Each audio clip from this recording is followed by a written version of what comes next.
A few days after attending the Remembrance Day ceremony, we returned to visit the Pearl Harbor Historic Site and its exhibits.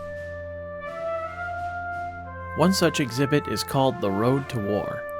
Here, visitors are informed of the causes and events around the world that led to World War II, with a focus on what led to the attack of Pearl Harbor.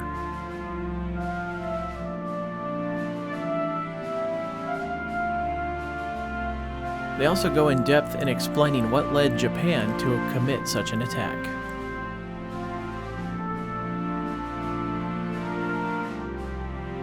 After learning about the lead-up of that fateful day, the next building gives details and depth to the attack itself.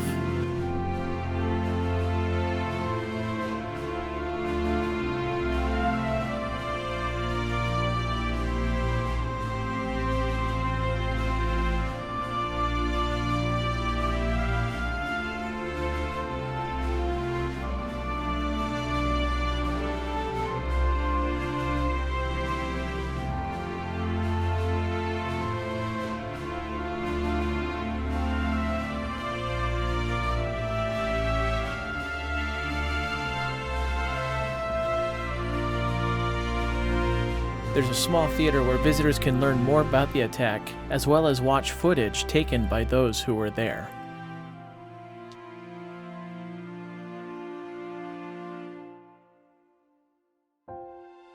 Near the end of this exhibit, one can see a small model of the USS Arizona and its memorial that visitors are able to visit by boat. On that infamous December 7th date of 1941, my grandfather, George Christian, who was a FC 3rd class, was stationed on the USS Perry the day of the attack, which was located closer to Pearl City on the other side of Ford Island from where the visitor center is for Pearl Harbor. He had actually typed up a memoir of his experience, and it's still hard to put into words the fact that that very same thing that he wrote took place in these waters. It's really powerful to come in here and to see some of these items that were left over from that attack, and knowing that mom's side of the family, we wouldn't be here if he hadn't. And it's really surreal to think about that, and to think about all those who were lost in the attack. They've got the memorial in the garden there that lists the names of the fallen.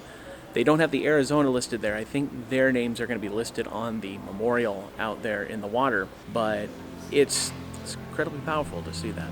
Near the edge of the harbor, various signs provide more information for visitors, including maps to give ship locations during the attack.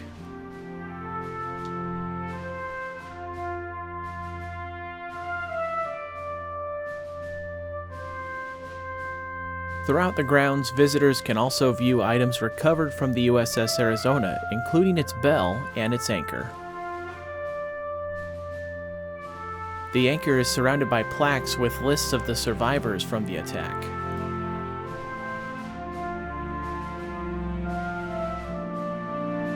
We would come back later for more. At this point, though, we went to pay our respects to a survivor and his wife, as Grandma and Grandpa were coming to their final resting place. So we've just arrived to the National Cemetery of the Pacific, and we have been informed of where my grandparents' remains will be left. So right now we're over here by the visitor center, and we'll be going over for a short service in this direction, and then from what I understand, Grandma and Grandpa will be here in Columbaria number 13. So that's where we're going to lay Grandma and Grandpa to rest. Located in the Punch Bowl crater, the National Cemetery of the Pacific serves as a memorial site to men and women who have served in the armed forces, including many who were lost during World War II, the Korean War, and the Vietnam War, as well as veterans from those conflicts. Today, my grandparents would be joining them, beginning with a traditional military memorial.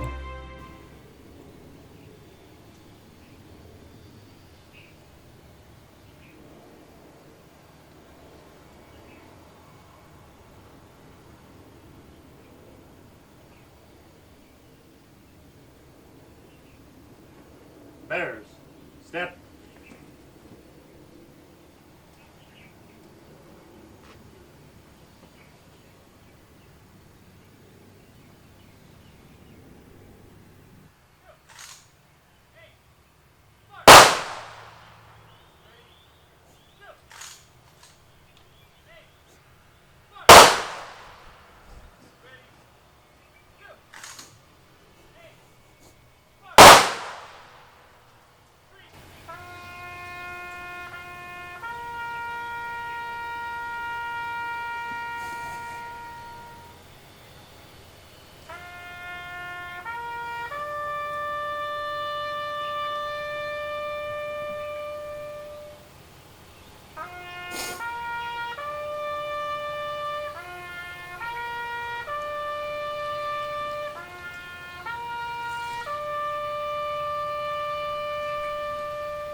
Facing foot. Face. Forward. March.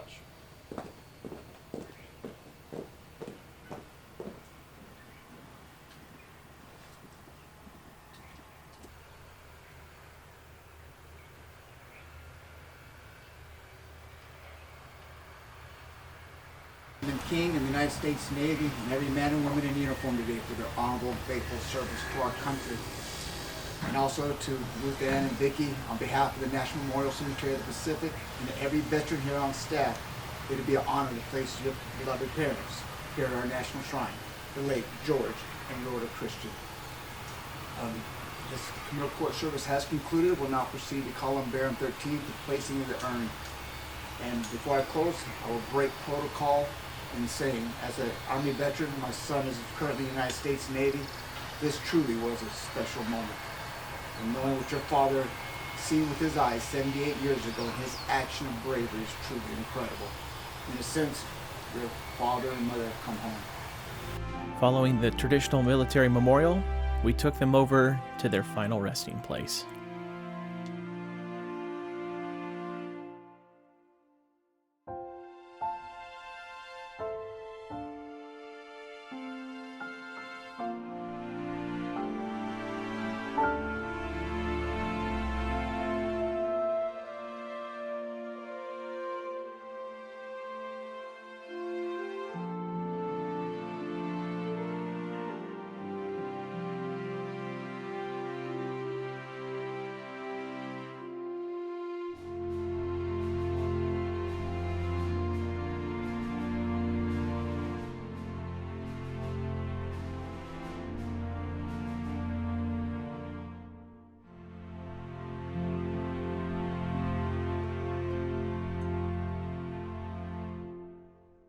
I've never been to a military memorial service before, so that was the first time that I had seen it with the folding of the flag, the presentation of it, the 21-shot salute, taps, everything.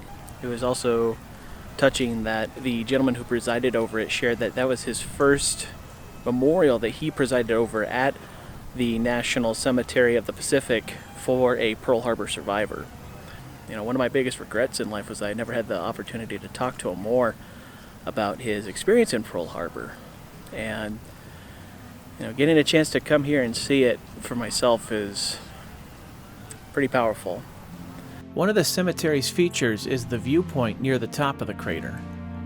People paying their respects or wishing to reflect on the sacrifices made by those laid to rest here can enjoy a view of the city or look upon the grounds of the cemetery.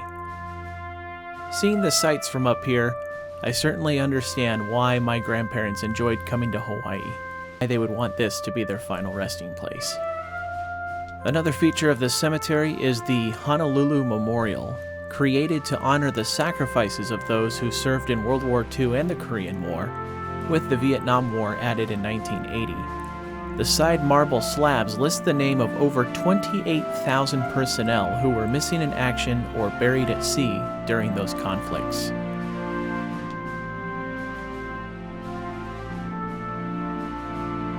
With the memorial and interment of Grandma and Grandpa now complete, we return to Pearl Harbor once more to explore more of the historic site. There will eventually be a museum dedicated to the submarines of the Pacific, but today you can see memorials to the subs that were lost in battle and the names of the crew members who were lost with the vessel. On display near the memorial is a submarine from the time of World War II, the USS Bowfin. This vessel is open for viewing as you can come aboard the ship and head inside of it. They offer audio guides you can listen to as you walk through the sub. Inside you get a sense of what life was like for sailors who rode this vessel in the depths of the ocean.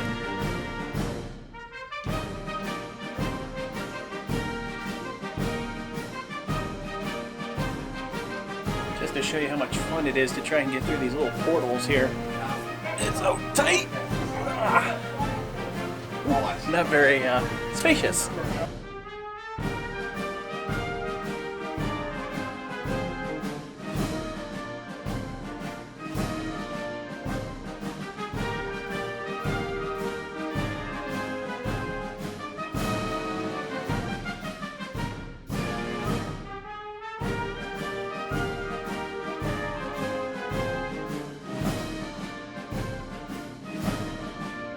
I have a hard enough time trying to figure out some of the controls of a rental car, so I can only imagine how hard it would be to figure out all these different controls if you have absolutely no training. It's a good thing they don't have rental submarines.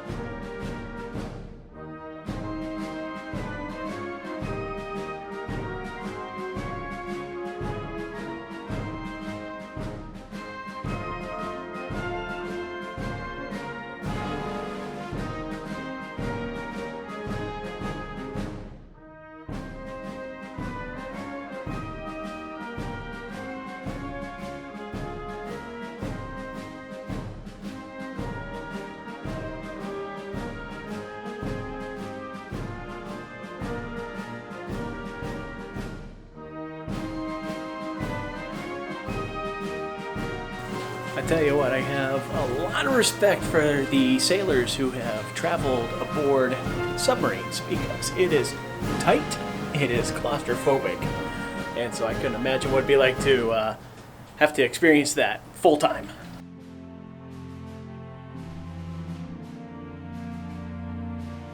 Our last stop at Pearl Harbor was visiting the USS Arizona Memorial. Before going to the memorial, you enter a theater where they present a video that gives a look at the events of the attack, which is then followed by a short boat ride over to the memorial.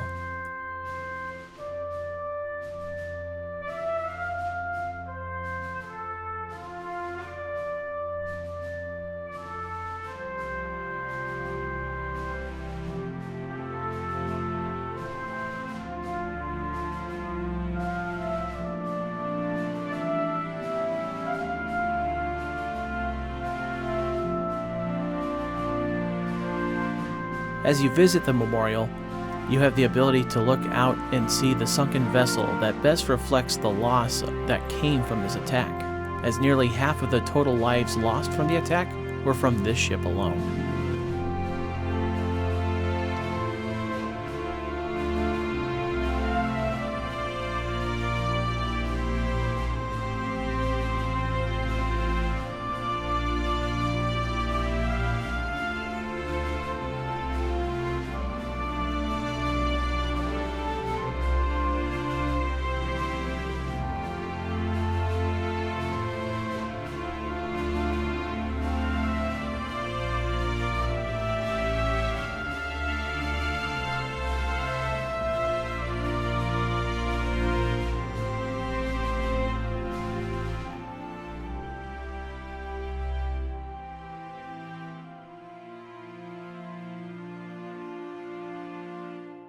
One of the more powerful moments came from seeing the list of those lost on this ship during the attack.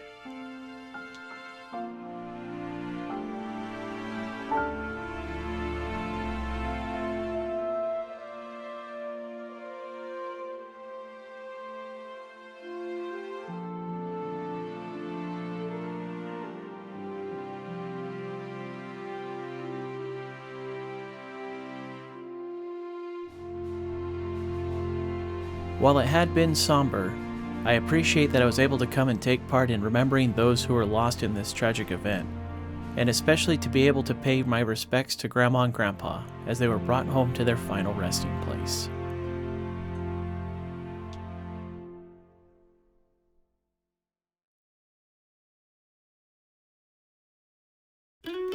Thank you for watching this video from Coasting with Culture. If you haven't already done so, please consider clicking that subscribe button down below if you'd like to see future videos. You can also find Coasting with Culture on Twitter and Facebook as well. And of course, for more travel experiences, visit coastingwithculture.com. Until next time, take care and safe travels.